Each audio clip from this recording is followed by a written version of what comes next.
जी नाज़रीन, बहुत ही तकलीफ़ दे मनाज़र इस्लामाबाद में हालात कशीदा हो गए। इस्लामाबाद में पुलिस और खैबर पख्तून पुलिस आमने सामने। अल्लाह पाकिस्तान की खैर करे।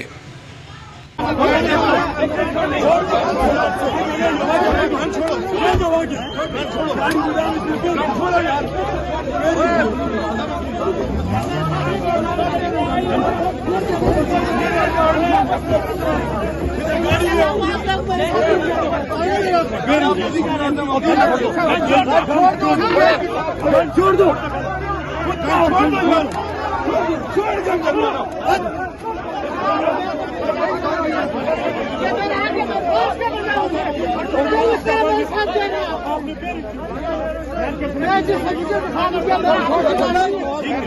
खान की खातिर मेरी जान चली जाए, मुल्क की खातिर मेरी जान चली जाए, अवाम की खातिर मेरी जान चली जाए, मैं कोई परवाह नहीं करता।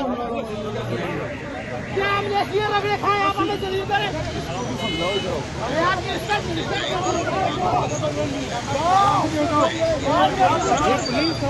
आपस में